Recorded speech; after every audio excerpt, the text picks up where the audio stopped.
Friends, welcome to my channel. இன்றைக்கி நம்ம வீடியோவில் பேரிச்சம்பழம் வச்சு ஒரு அருமையான ஆரோக்கியமான ரெசிபி தாங்க பார்க்க போகிறோம். உங்கள் வீட்டு குழந்தைங்க பேரிச்சம்பழம் சாப்பிட்றக்கு அடம் பிடிக்கிறாங்க, இல்லை பேரிச்சம்பழம் பிடிக்கவே பிடிக்காதுன்னு அப்படியே ஒதுக்கி வச்சாங்கன்னா இந்த ரெசிபியை ட்ரை பண்ணி கொடுத்து பாருங்கள். டேஸ்ட் அட்டகாசமாக இருக்குங்க. அதே மாதிரி ரொம்ப ஹெல்த்தியாகவும் இருக்கும். திரும்ப எப்போ செஞ்சு கொடுப்பீங்கன்னு கேட்டு விரும்பி சாப்பிடுவாங்க. வாங்க எப்படி பண்ணுறதுன்னு பார்க்கலாம். இன்றைக்கி ஒரு 20 பேரிச்சம்பழம் அளவுக்கு எடுத்துருக்குறேங்க. கிம்மியா டேட்ஸ்னு சொல்லுவோம் இல்லைங்க, அந்த சாஃப்டாக இருக்கிற அந்த பேரிச்சம்பழம் தான் எடுத்திருக்கேன். நீங்கள் எந்த பேரிச்சம்பழம் வேணால் எடுத்துக்கலாம். இதில் இருக்கிற விதைகளெல்லாம் நீக்கி எடுத்து வச்சுக்கலாங்க. அடுத்ததான் ஒரு 20 பாதாம் அளவுக்கு எடுத்துகிட்டு சுடு தண்ணியில் ஊற வச்சு எடுத்துருக்கேங்க. இதை நான் காமிச்சிருக்க மாதிரி தோல் நீக்கி எடுத்து வச்சுக்கோங்க. நீங்கள் 20 பேரிச்சம்பழம் எடுக்கும்போது அதுக்கு சரிசமமாக பாதாம் எடுத்திங்கன்னா நல்ல சுவையாக இருக்கும். இப்போ நான் எடுத்துருக்கிற பாதாம் எல்லாத்தையும் இதே மாதிரி தோல் நீக்கி எடுத்து வச்சுக்க போகிறேன். அடுத்ததான் ஸ்டவ்வில் ஒரு பேன் இல்லை இந்த மாதிரி தாளிப்பு கரண்டி வச்சுக்கோங்க. அதில் 1.5 ஸ்பூன் அளவுக்கு வெள்ளை எள் சேர்த்துக்கலாங்க. வெள்ளை எள்ளே சேருங்க, அப்போ தான் நல்ல சுவையாக இருக்கும். 1.5 ஸ்பூன் அளவுக்கு வெள்ளை எள் சேர்த்துட்டு ஃப்ளேம் நல்லா லோவில் வச்சு ஒரு 5 நிமிஷம் இந்த எள் நல்லா செவந்து வறுப்பட்டு வரணுங்க. வறுப்பட்ட மனம் வரும், அந்த அளவுக்கு நல்லா வறுத்து எடுத்துக்கலாம். ஃப்ளேம் லோவில் வச்சே வறுத்துக்கோங்க, கருகிடக்கூடாது. இப்போ ஒரு 5 நிமிஷம் கழித்து பாருங்கள் எந்த அளவுக்கு நல்லா செவந்து வந்திருக்குன்னு. இந்த அளவுக்கு நல்லா செவக்க வறுத்து எடுத்துக்கணும். இப்போ ஒரு பிளேட்டில் மாற்றிட்டு கொஞ்சம் கூட சூடு இல்லாமல் ஆற வச்சு எடுத்துக்கலாங்க. அடுத்ததாக ஒரு மிக்சர் ஜார் எடுத்திருக்கேன்.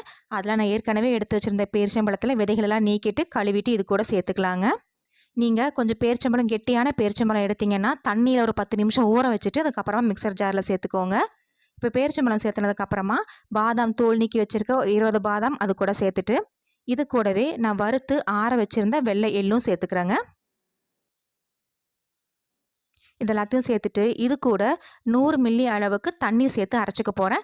நீங்கள் தண்ணிக்கு பதிலாக பால் சேர்த்தும் அரைக்கலாம். தண்ணி பார்த்திங்கன்னா நம்ம எடுத்துருக்கிற பேரிச்சம்பழத்துக்கு ஒரு 100 ml சரியாக இருக்கும். ஒரு டைம் அரைச்சி பாருங்கள். ரொம்ப திக்காக இருந்தால் மட்டும் கொஞ்சமாக எக்ஸ்ட்ரா தண்ணி சேர்த்து அரைச்சிக்கலாம்.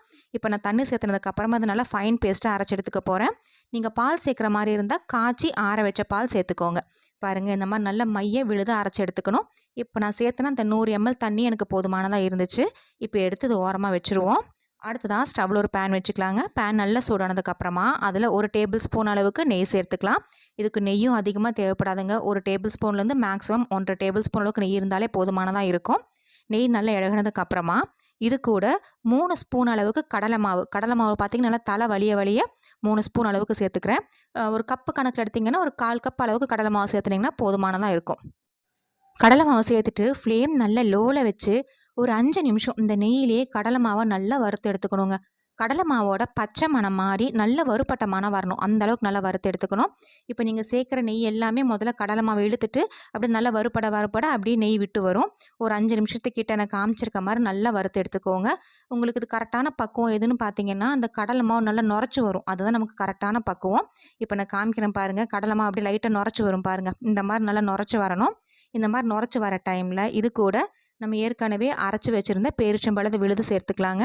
நம்ம அரைக்கும் போது தண்ணி சேர்த்து தான் அரைச்சிருக்கிறோம். அதனால் இப்போ விழுது மட்டும் சேர்த்தா போதும். தண்ணியோ பாலோ எக்ஸ்ட்ரா எதுவும் சேர்த்துற வேண்டாங்க.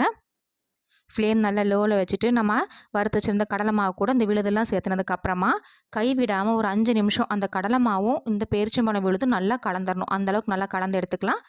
ஃப்ளேம் லோலியே இருக்கட்டுங்க, லோவில் வச்சு நல்லா கலந்து எடுத்துக்கோங்க. ஒரு 5 நிமிஷத்துக்கிட்ட நல்லா கலந்து எடுத்ததுக்கப்புறமா பார்த்திங்கன்னா நல்லா அல்வா பதத்துக்கு அப்படியே திரண்டு வர ஆரம்பிச்சிடும். பாருங்கள், இந்த அளவுக்கு நல்லா திரண்டு வர ஆரம்பிக்கும். இந்த டைமில் இனிப்பு செக் பண்ணிக்கலாம். நம்ம பேரிச்சம்பழம் தான் சேர்த்துருக்குறோம். பேரிச்சம்பழம் இருக்க இனிப்பே போதுமானதாக இருக்கும்.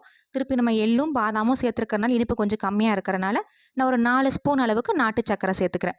நீங்கள் சக்கரை சேர்க்குறது கம்ப்ளீட்டாக ஆப்ஷனல் தான். பேரிச்சம்பழத்தில் இருக்கிற இனிப்பே போதுமானதாக இருந்தால் இந்த சக்கரை சேர்க்குறத ஸ்கிப் பண்ணிவிடுங்க. நாட்டு சக்கரை சேர்த்துருக்கறனால நமக்கு அதிகமாக தண்ணி விடாது. அதனால் கொஞ்சம் நல்லா கெட்டியானதுக்கு அப்புறமாவே இந்த நாட்டு சக்கரை சேர்த்துட்டு ஒரு 2லேருந்து 3 நிமிஷம் நல்லா கலரி எடுத்துக்கலாங்க. இந்த சர்க்கரை நல்லா கலந்து எடுத்ததுக்கு அப்புறமா இது கூட ஒரு 1/4 டேபிள் ஸ்பூன் அளவுக்கு நெய் சேர்த்துக்கலாம். ரொம்ப அதிகமாக வேண்டாம். ஒரு 1/4 டேபிள் ஸ்பூன்லேருந்து ஒரு 1/2 டேபிள் ஸ்பூன் அளவுக்கு நெய் சேர்த்தோம்னா போதும். சேர்த்துட்டு ஃப்ளேம் லோவில் வச்சு ஒரு 5 நிமிஷம் மட்டும் நல்லா கலரி எடுத்துக்கலாங்க. ஒரு 5 நிமிஷம் அந்த மாதிரி நல்லா கலர் எடுக்கும்போது பேனில் ஒட்டாமல் அப்படியே நல்லா திரண்டு வர ஆரம்பிக்கும். அதுதான் நமக்கு கரெக்டான கன்சிஸ்டன்சி. ஒரு 5 நிமிஷம் அப்படி லோ ஃப்ளேமில் வச்சு நல்லா கலரி எடுப்போம். இப்போ பாருங்கள், இந்த மாதிரி நல்லா கலர்னதுக்கு அப்புறமா நான் ஒரு 2 நிமிஷம் மட்டும் நல்லா கலரிட்டு அப்படியே விட்டுறலாம். ஒரு 2 நிமிஷம் கழித்து அப்படியே பார்க்கலாம். உங்களுக்கு அப்படியே நல்லா மேலே அப்படியே கொப்பளிச்சு வரும். ஒரு 2 நிமிஷம் கழிச்சு காமிக்கிறேன் பாருங்கள்.